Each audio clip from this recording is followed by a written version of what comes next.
Amazing.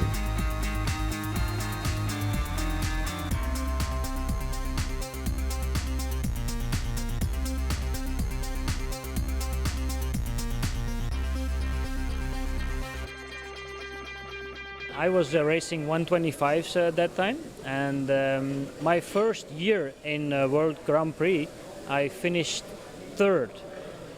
Without doing the first two races because I wasn't old enough. I was too young for it. But still I finished first. And maybe an interesting thing to know is the last heat from that World Championship, even though I didn't do the first two races, the last heat I was still a candidate for a World Champion title. But I got third, so Wow. it's okay. That's impressive. That's all right. It was a nice experience my first year. 82, I got the first time world champion. Of course, for the first time in your career, getting the world champion title is very exciting. It's something that you don't get as a Christmas present. So it's hard work, a long time of being very careful on your food and your sleep and technical preparations. It's you need to be very focused. It's a tough period preparing yourself. But then when you get the title, that's very nice. This is, of course, one of the nicest things what can happen in a rider's life, so getting a world champion title. Do you feel like after getting that championship title, there's more pressure the next year or less pressure? Exactly, because then we jump over to the second year, which was immediately after. I got world champion again.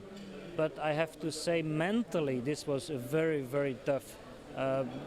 I was aware that by just hearing the people talking to me that it's very difficult to defend your title. There's a lot of pressure on your shoulders, and I have felt it that year. It was very, very tough to be world champion the second time, I must say. But of course, it's always nice to get something which is difficult to get. So what advice do you have for Steve Ramon this year? Because you've gone through the same thing. He now is a defending champion. What have you said to him? Yeah, that's right. There's not so much to say to him. We tell him that he's the guy that everybody will look after, and he will have some pressure, but he has to live with it. There is no way to. There's no advice to give how to avoid pressure, because it comes and it just is. It's there. Then I got my third world champion title in '87. So I had to do for 4 years without having a title. I had a tough period behind, because in '84 I had a very big crash, broke my knee, and this was a very, very big injury. It took a while it took me actually 2 to 3 years to be fit again. '87 I raced 250s and I got world champion. For me, of course, this was very nice. This was a confirmation that my body and my leg was ready to win again. So after a hard time in the years where everything was in question, that how will it end, I was very pleased to be back on the top level. After winning 125 and then 250, then it was my goal to win 500, because never ever somebody has done that before. So the Triple Crown was a very big challenge, of course. I go over to 250 in '88. I went over to 500s because I just won 250 in '87. And I won it. This was, of course, I can say this was the best party or a satisfaction feeling what I got, because what I ever got in my career. Never ever anybody did this before, and showing to be able and ride the 3 bikes, this was for me a very, very big satisfaction. I was very happy with that.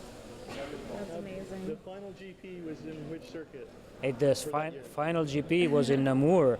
Really? Yes, at my hometown. So that's where I got that title, and of course a lot of Belgian fans were there to come and celebrate this with me. That's the best place the best place on earth to get the world champion title. That was a good day. It was a really good day. But again, 2 years later, now we get to 1990. it was for me a very, very tough year because I got a little bit tired of racing, not from racing itself, but to be focused on that high level continuously so many years already. I was already 12 years on professional motocross, and I got a little bit tired to be able to be there 100% every minute of the day, every day of the year. And my goal in 1990 was to get world champion and give me the possibility to end my career as a champion. So I didn't speak to anybody about this dream, and it was just for myself. I worked towards this year and worked very hard, very focused, and again I got world champion in Namur, the same place, on my birthday. Oh, wow. So we went straight off with the helicopter to the television on the live. We went on the news, 7 o'clock news, live, and then I said, okay, now we have a special message to give, and it's over. This is my last race. I keep it like it is now, and I want to retire as a champion. This was, of course, a very emotional feeling that time. Yes. Well, I don't think you could have ended your career in racing any other better way. No, of course, it's a difficult way to do it because you have to step away from something where you know that you can still get some results and performance, but sometime in life you have to be happy with what you have. So for me, it was one of my best decisions.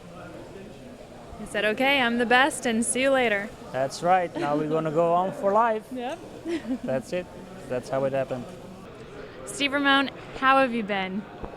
Yeah, I'm fine. The pre-season races were really good, and last weekend I won the Belgium Championship, the first round. So this weekend the GP season starts, and I feel confident, and yeah, I'm looking forward. Now, you did win the championship last year, so you do have a very big target on your back. Everybody's going to be going for you.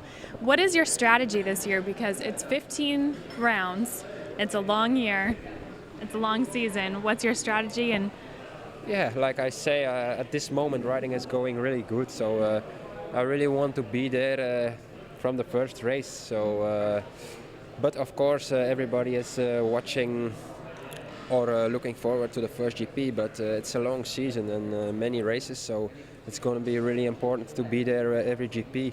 So consistent is also important. well, I wish you luck. Thank you very much. Thank you.